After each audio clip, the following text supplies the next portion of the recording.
चलो, नॉर्थ या इसी को क्या लिखते हैं, उत्तर, ठीक। और नीचे क्या होगा, ठीक है, साउथ या इसी को हम लोग क्या लिखते हैं, दक्षिण। कर सकते हो, याद रखना ये तो सब जानते हैं, ठीक। अब मैं पूछ रहा हूँ, चलो बताओ सीजी लैंग्वेज में इन चारों का नाम क्या है। कितने लोग को आता है, अच्छे से हाथ खड़े करो। छत्तीसगढ़ी भाषा में इन चारों दिशाओं को क्या क्या बोलते हैं, क्योंकि हिंदी में थोड़ी पूछेगा कि हिंदी में ये उत्तर है, ये दक्षिण है, ठीक है, ये पूरब है, पश्चिम है। छत्तीसगढ़ी में कितने लोग को आता है, 1 2 3, और किसी को, और सब छत्तीसगढ़ वाले हो कि नहीं हो, उसी में पूछता है, ठीक, कि छत्तीसगढ़ी में कौन सी दिशाओं को क्या बोलते हैं। तो अब के बाद याद होना चाहिए, ये इंटरव्यू तक के क्वेश्चन होते हैं, याद रखना।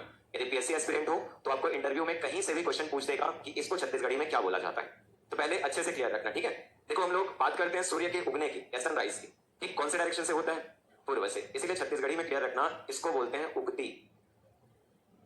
किसी किसी में उत्ती करके लिखा होता है ना, याद रखना, ठीक। तो हम लोग उसको क्या बोलते हैं, उगती करके। प्रोनाउंसिएशन में हो सकता है उत्ती भी लिखा रहता है, तो थोड़ा सा ध्यान दोगे, ठीक है। उगती का मतलब सूर्योदय जहां से होता है, सनराइज जहां से होता है, लिख सकते हैं। अब देखो डूबता कहां पे है, तो इसको बुड़ती बोल देते हैं, सुने होगे, उड़ती बुड़ती करके, सुने हो, ठीक। तो एक उगती और दूसरा कौन सा है, बुड़ती है, लिख सकते हैं, ठीक। पीएससी में क्वेश्चन अभी तक पूछा है किसको लेकर के, तो क्लियर रखना, उत्तर दिशा को क्या बोलते हैं।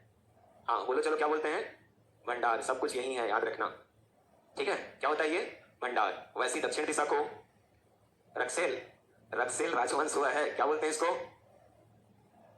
रक्सहू करके बोलते हैं ना। रक्सेल हमारे यहाँ देखना, एक जलप्रपात भी मिलता है और एक वंश भी मिलता है, ठीक है। तो ये चारों याद करना है, कर लोगे क्या क्या, तो उक्ति, पूर्ति, ठीक है, भंडार और रक्सहू।